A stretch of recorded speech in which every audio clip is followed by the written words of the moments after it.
Do you know what I did before I went to the zoo today? I walked all the way up Fifth Avenue from Washington Square. All the way. Oh? You live in a village? No, I don't. I took the subway down to the village so I could walk all the way up Fifth Avenue to the zoo. It's one of those things a person has to do.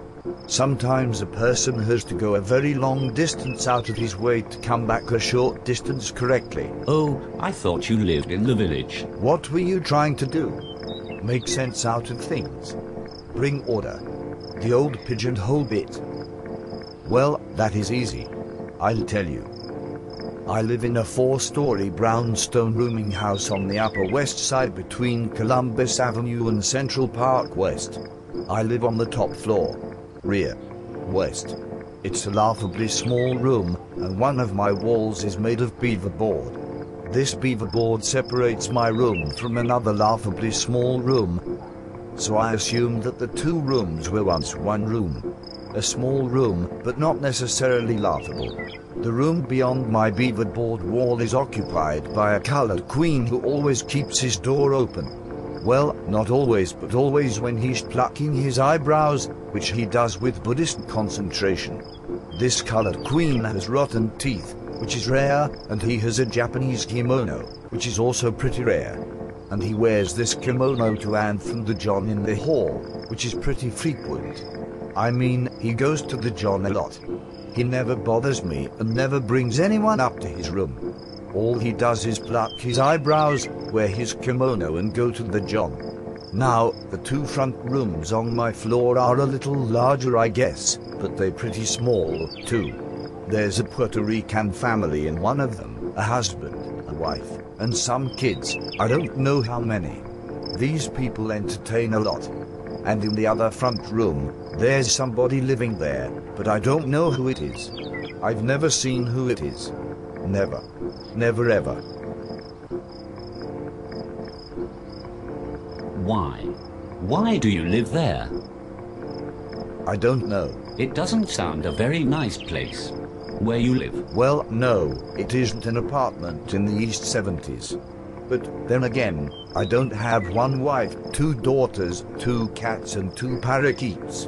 What I do have, I have toilet articles, a few clothes, a hot plate that I'm not supposed to have, a can opener, one that works with a key, you know, a knife, 2 forks and 2 spoons, 1 small, 1 large, 3 plates, a cup, a saucer, a drinking glass, 2 picture frames, both empty, 8 or 9 books, a pack of pornographic playing cards, regular deck, an old Western Union typewriter that prints nothing but capital letters, and a small strong box without a lock, which is in it? What? Rocks. Some rocks. Sea rounded rocks I picked up on the beach when I was a kid. Under which, weighed down, are some letters. Please, letters. Please, why don't you do this? And please, when will you do that, letters? And when, letters, too? When will you write? When will you come? When? These letters are from more recent years. About those 2 empty picture frames. I don't see why they need any explanation at all. Isn't it clear? I don't have pictures of anyone to put in them. Your parents, perhaps. A girlfriend. You're a very sweet man, and you're possessed of a truly enviable innocence. But good old Mom and good old Pop are dead, you know.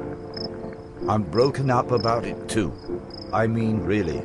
But that particular vaudeville act is playing the Cloud Circuit now, so I don't see how I can look at them, all neat and framed.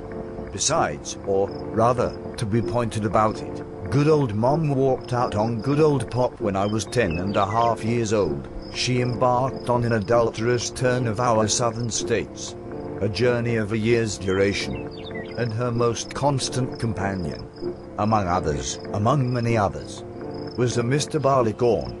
At least, that's what good old Pop told me after he went down. Came back, brought her body north. We had received the news between Christmas and New Year's. You see, that good old Mom had parted with the ghost in some dump in Alabama. And, without the ghost, she was less welcome. I mean, what was she? A stiff. A northern stiff. At any rate, good old Pop celebrated the new year for an even 2 weeks and then slapped into the front of a somewhat moving city omnibus, which sort of cleaned things up family-wise. Well, no, then there was Mom's sister, who was given neither to sin nor the consolations of the bottle. I moved in on her, and my memory of her is slight, excepting I remember still that she did all things duly, sleeping, eating, working, praying.